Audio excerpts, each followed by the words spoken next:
Assalamualaikum warahmatullahi wabarakatuh. Halo anak-anak, bagaimana kabar kalian hari ini?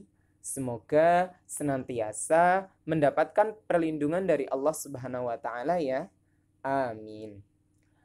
Sebelum kita mulai pembelajaran pada hari ini, terlebih dahulu marilah kita membaca basmalah bersama.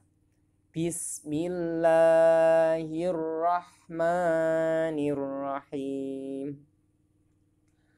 Anak-anak, pada pembelajaran fikih kali ini, kita akan membahas tentang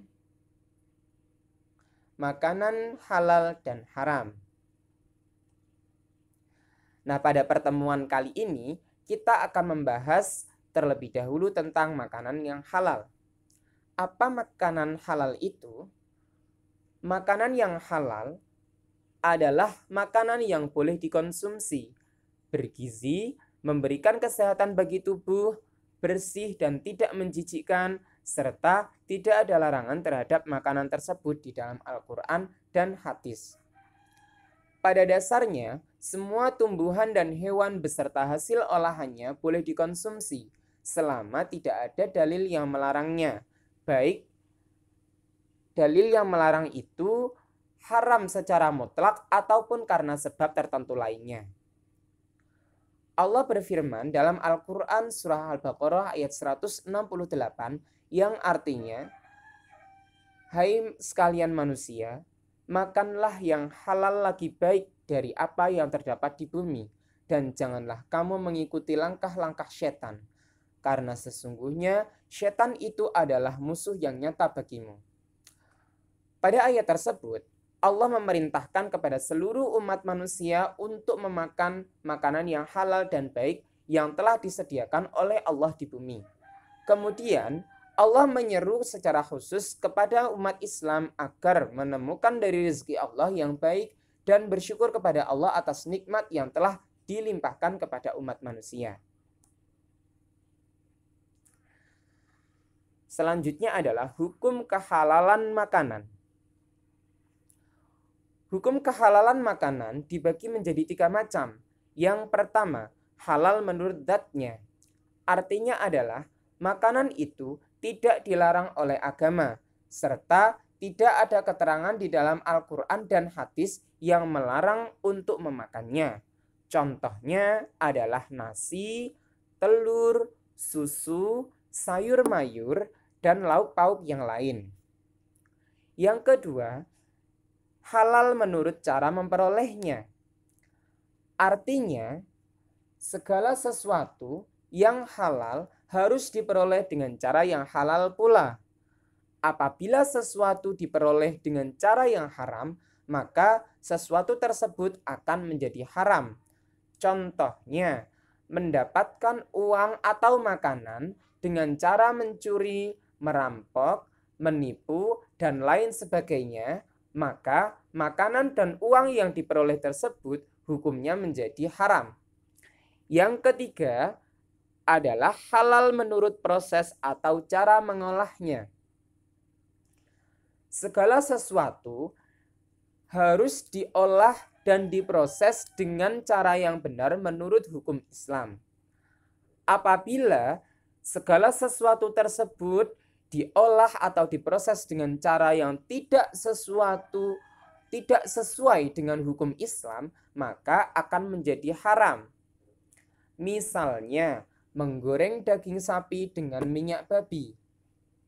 Pada dasarnya, daging sapi hukumnya adalah halal, sedangkan minyak babi hukumnya haram.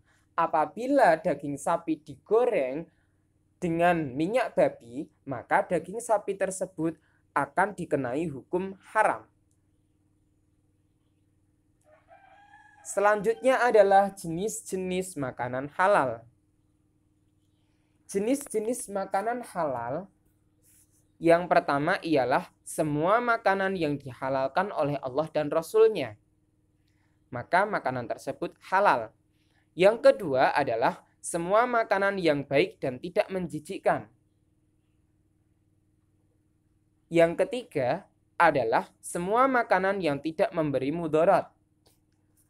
Artinya tidak membahayakan bagi kesehatan jasmani, tidak merusak akal, serta tidak merusak jiwa, moral, dan akidah. Maka makanan tersebut halal. Yang keempat adalah binatang yang hidup di air, baik air laut, danau, maupun air tawar. Yang kelima adalah bangkai ikan dan belalang. Rasulullah Shallallahu Alaihi Wasallam dalam hadis yang diriwayatkan oleh Ibnu Majah bersabda bahwa dihalalkan bagi kita 2 macam bangkai dan 2 macam darah. Adapun 2 macam bangkai adalah ikan dan belalang, sedangkan 2 macam darah adalah hati dan limpa. Hadis riwayat Ibnu Majah. Selanjutnya yang terakhir adalah binatang buruan jika sesuai dengan ketentuan syariah. Binatang buruan yang boleh dimakan dan halal dagingnya adalah binatang buruan yang bukan merupakan binatang buas. Misalnya harimau, singa, serigala, dan lain sebagainya. Maka halal hukum dari binatang-binatang tersebut adalah haram.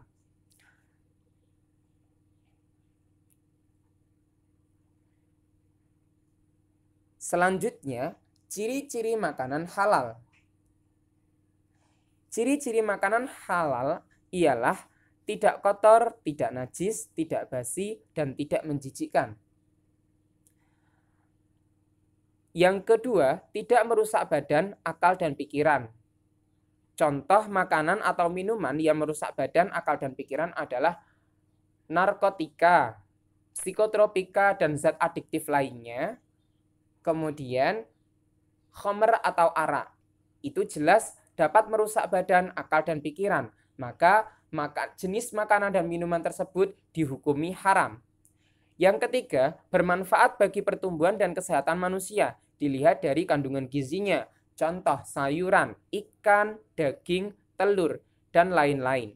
Yang keempat adalah ada penjelasan Al-Quran dan hadis tentang kehalalan dan keharaman barang tersebut. Contohnya seperti firman Allah tadi dalam Al-Quran surah Al-Baqarah ayat 168 dan juga hadis riwayat Ibnu Majah yang disabdakan oleh baginda Nabi. Yang terakhir adalah bergizi, sehat, dan menyehatkan. Selanjutnya adalah manfaat mengkonsumsi makanan yang halal. Di antaranya ialah menyegarkan dan menyehatkan jasmani dan rohani. Selanjutnya menambah rasa syukur kita kepada Allah, meningkatkan ketakwaan kepada Allah, mencapai ridho Allah dan memiliki akhlak yang mulia, terhindar dari akhlak madmumah atau akhlak tercela, serta terhindar dari perbuatan maksiat. Sekian yang bisa Bapak sampaikan hari ini. Kurang lebihnya mohon maaf. Akhiran wallahul muwaffiq ila aqwamit thoriq. Wassalamualaikum warahmatullahi wabarakatuh.